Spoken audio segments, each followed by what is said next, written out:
ladies and gentlemen, welcome to the Psychosin project here on That Metal Station. Joining me today, after a bit of a mix-up, is Kobra Paige from Kobra And the Lotus. Welcome to the show. Yeah, hey everyone, thanks for having me. No problem.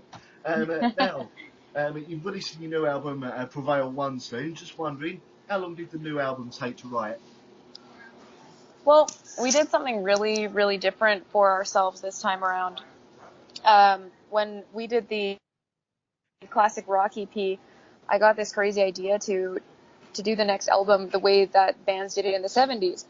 And I said, okay, the next album, we're going to go in there with maybe some ideas, but no songs virtually, and just write the whole thing from scratch in an isolated place together and see if we can cultivate magic the way they used to. And so that's what we did. We went over to Denmark into this little town called Ribe. It's the oldest settlement actually in Scandinavia. And we just wrote for a solid month, and that's what we did. And it was like 24/7. It was very, very crazy and full on and amazing at the same time. I think that our producer Jacob thought I was out of my mind when we came there, because I had told him what we were doing months beforehand when I had talked to him about doing the project with him, and he was like, yeah. But then when we got there and we actually showed up with no songs, he was like, you're kidding me, like you actually meant what you were saying? I'm like, yeah, we're gonna write the albums right now in the studio for the full month. Well, spontaneity does come out with some of the best songs sometimes, so... You know what, it really did. It really, it pushed us in a completely different way, and, yeah, I think some of our best music came out of it, actually. Excellent. Now, obviously it's going to be in two parts, this album. Just wondering, what sort of led to you choosing to create a double album this time? This is a little bit of a funny story. My dad actually was the one who got the idea stuck in my head, and he had been listening to a podcast. I can't remember who it was with.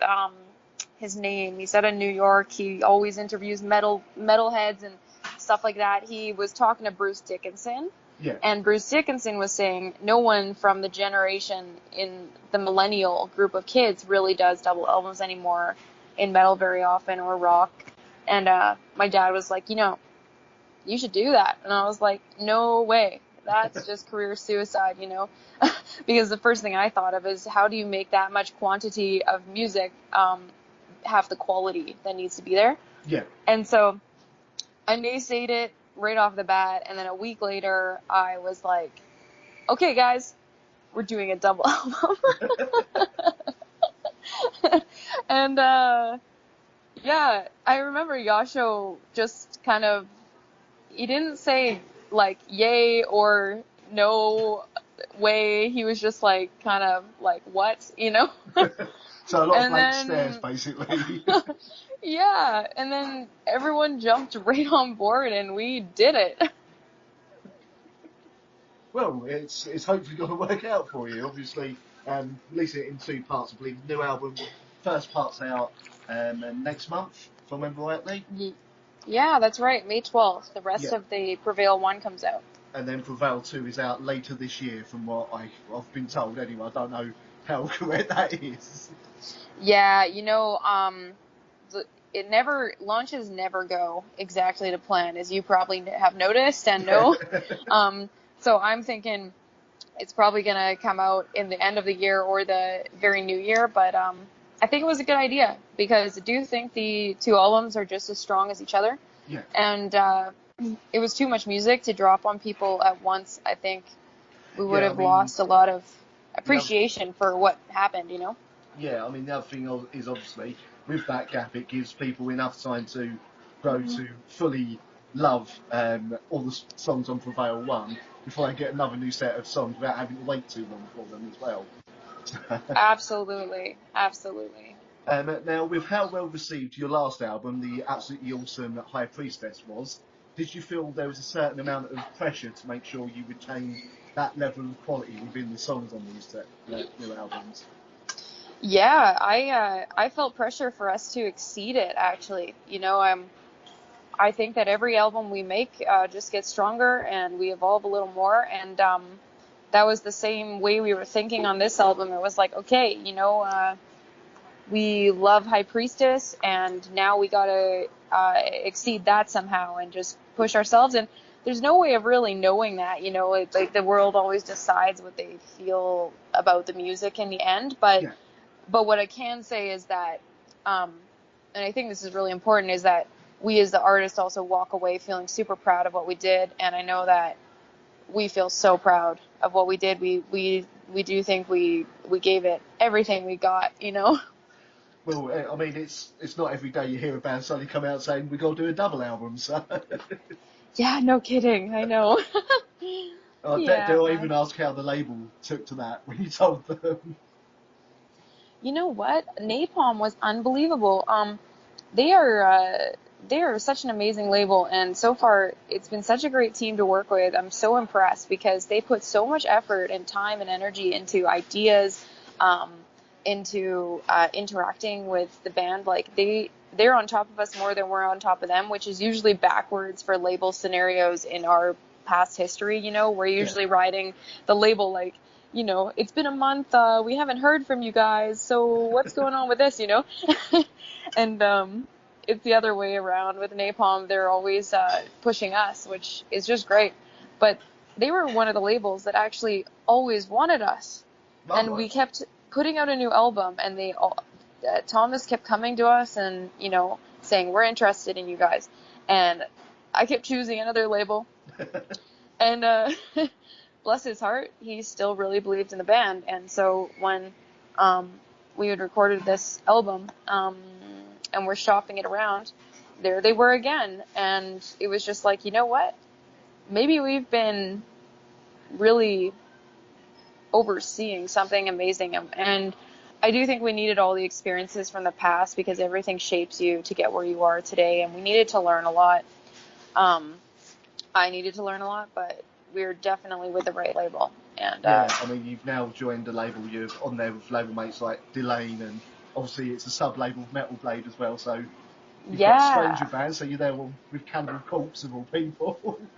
absolutely. But yeah, you're right. They bit off a giant thing to chew. I mean, they not only now, because it's separated, have to do one album launch, they have to do two album launches. So yeah, we're pretty lucky. Now, going back to that new album, what influenced the lyrics this time to the songs? Mm. Yeah, the lyrics were definitely the most vulnerable and realistic expressions to date for Kobra and the Lotus. Really, the purpose of the whole album was about the concept Prevail and the human experience, and a really big value for me in this body of work was to make sure that it was much more relatable for a person to um, put into the things that they're dealing with in their life, so that hopefully there's just that acknowledgement that you're not alone when you're going through certain things. Because whether it's grief or it's stress or whatever is happening in your life, we all are having our own life things going on, but everyone's struggling in their own way too. Yeah, So that was just kind of the whole idea of this. And also just to make a big statement for us as well that we're prevailing on. It's not an easy path that we chose, and we're prevailing on. And I think that's something that goes with anyone that's doing anything in their life. It's a journey, and it's a tough one. yeah, yeah. So, do I take it that the lyrics are what helped influence the title of the album as well? Yeah, it's it's pretty wild because it kind of was the other way around. When we went into the studio, we didn't have an idea concrete yet for the album, but I knew what I was gonna write about. In general, we didn't have the music written though, but I had the purpose was in my mind. And Brad, actually, our bass player, he suggested, well, we should call this album Prevail because it's a double album, Yeah, which is pretty unique. yeah, it's unconventional and ambitious. And what a better way to say, like, we're here, you know, and we're sticking in it for the long haul than to do this album and call it that. And then it just kind of started the birth of like the whole idea. Well, by doing a double album, you've probably now kicked a fire under loads of other bands, because here's you making a double album in about 2-3 years, and then you've got Tool, and we're still waiting for their new album. It's been 10 years. Man, it's so different for some people. I mean, I think even about Winter Sun, and they're one of my favorite bands, and it's a totally different thing though, you know, from one band to the next. And God, I'll wait for time too, forever, if I have to, you know what I mean? From what I could tell, Winter Sun are having a few arguments with their label to do with that, so who knows? You never know, you might end up with them on the same label as you. So. Hey, you never know.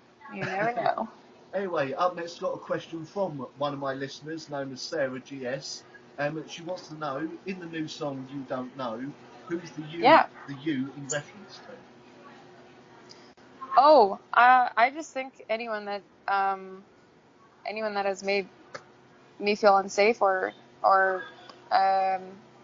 underestimated or judged. I mean, it's a really universal feeling, and of course I was writing it from what I was feeling, but I couldn't even put it on like a person. It's just a feeling that happens sometimes. It's overwhelming when and it's happened multiple times in numerous situations. I mean, a week ago a guy asked me what kind of music we played, and I said, well, we play hard rock and heavy metal, and it's somewhere in the middle.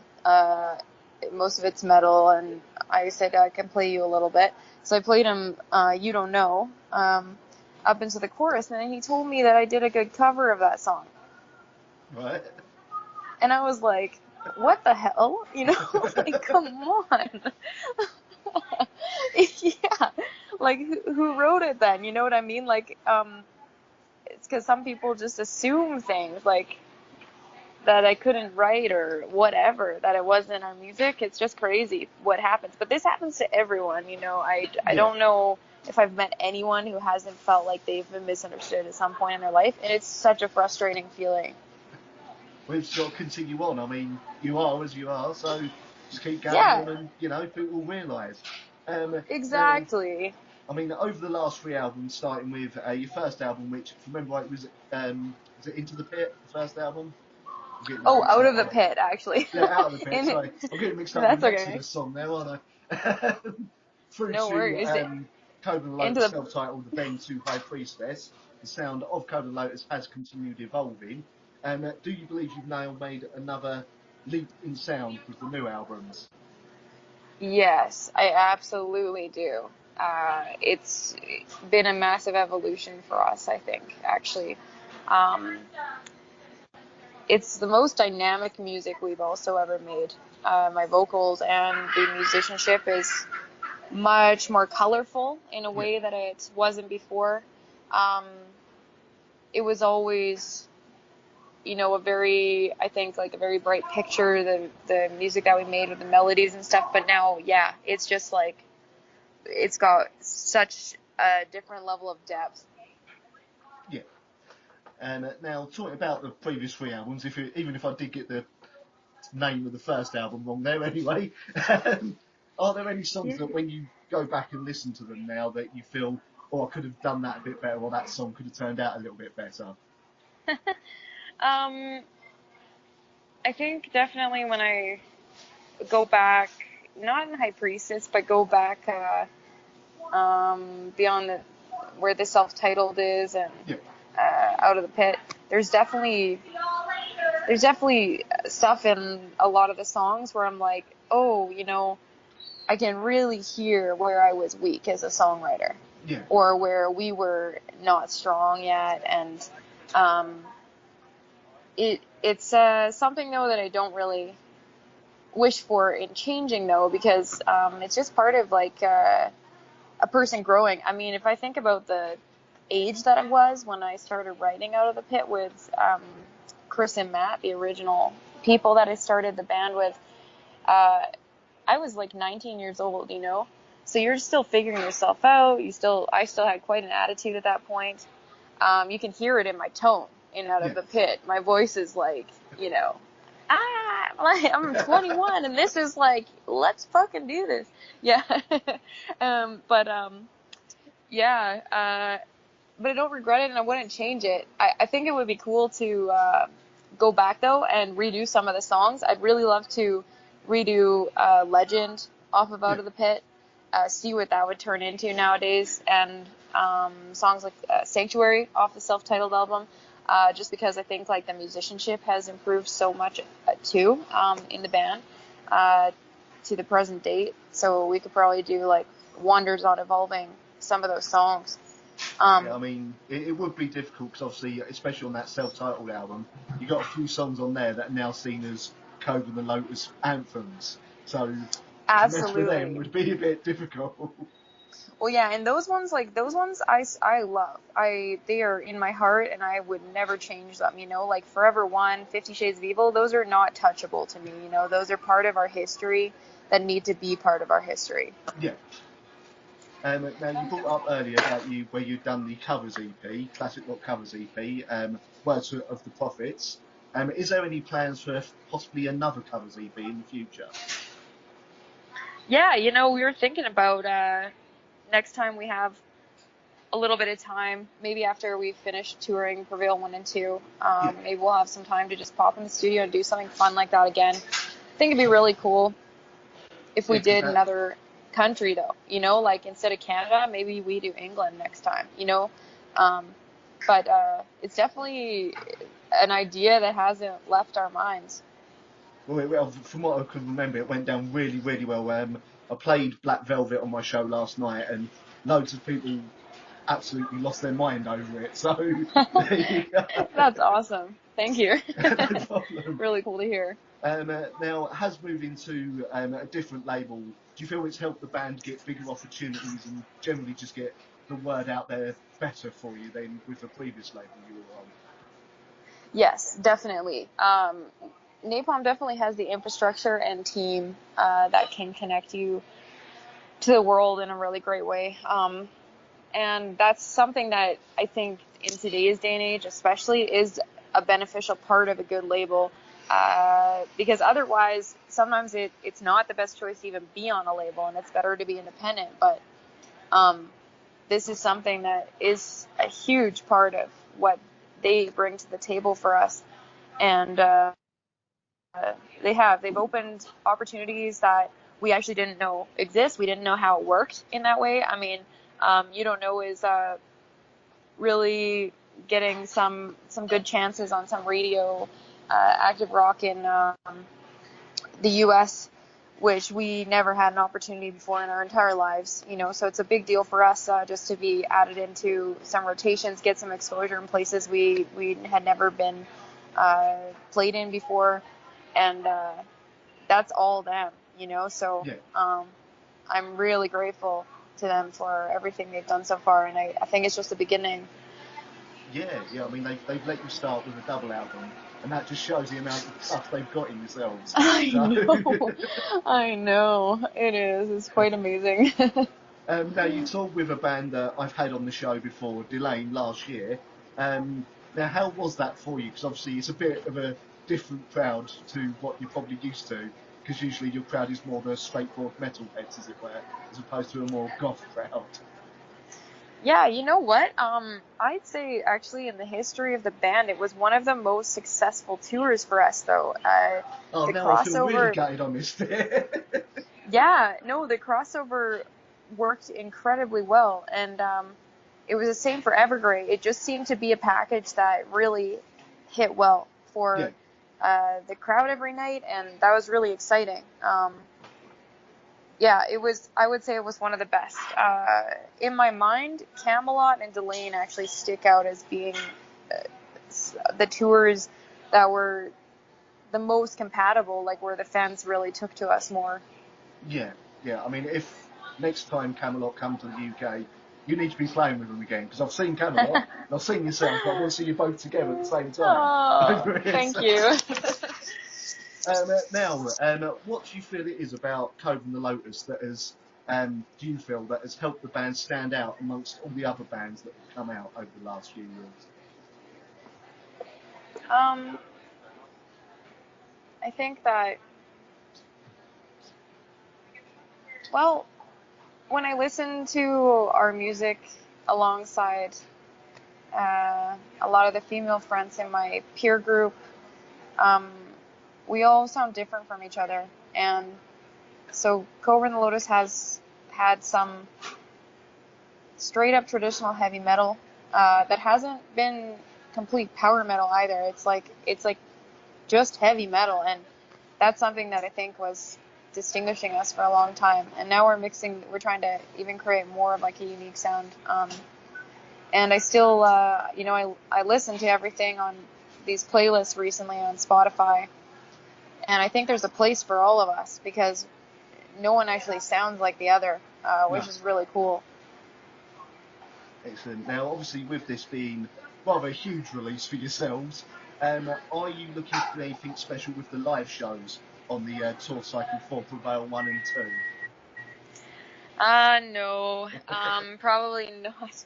We're not at the stage where we have the budget to travel with any sort of extra effects or like, I mean, a lights guy would be the first step, but we're just not there yet. So it's going to be the same, it's just going to be our energy, which so far has, that's the true spirit of rock and roll. So hopefully that'll just carry us through until we can be at that next level and start introducing lights and everything like that. Because I know lights can really, really drastically change how a show is perceived. And I can't wait for the day that we can include those with the energy that we're already putting out there. You can't be that far off that for getting that big, surely now. I hope so. I hope I hope a light guy is in the near future. I've had the pleasure of seeing you guys live twice now, and you've been one of the best live bands I've seen. And really, if you get the show as well, you've got to be untouchable. You're pretty untouchable as it is, but even then. Oh, thank you. It's easy for us to lose sight of it because we're not in. It's just not an easy path to gain any perception sometimes of actually like how the band is moving forward, because all we're doing is working really hard at something sometimes, but you can't see palpable evidence that stuff is changing. So it's hard. Like it's different from a 9-to-5 job even, because you're not seeing like a schedule, you're not seeing a paycheck, you're not seeing standard things that show you like, yeah, moving forward. So I know the band is on a trajectory going up, but it's still, I lose touch of it sometimes, I'm like, okay, where are we? I feel like we're in the middle of the ocean right now. Well, I can tell you that over the last 2 years since I've gone through, the old radio station that was on and the one I'm on now, I've had more and more people over the weeks asking, like, more than requesting your songs. So you're definitely getting out there. Oh, wow. That's really, really cool to hear. Now, obviously, you've got Prevail 1 and 2 coming out. What do you feel you're going to be doing next with the band? The next step is touring and touring and touring. So we're going to hit the road with a short tour for most of May through North America. And that will be with Xandria and Once Human, which I think will be such a fun bill. I can't wait to tour with those guys. That's an interesting bill, because I listened to both those other bands as well, and yeah, Once Human's got to be the slightly peculiar band on that bill.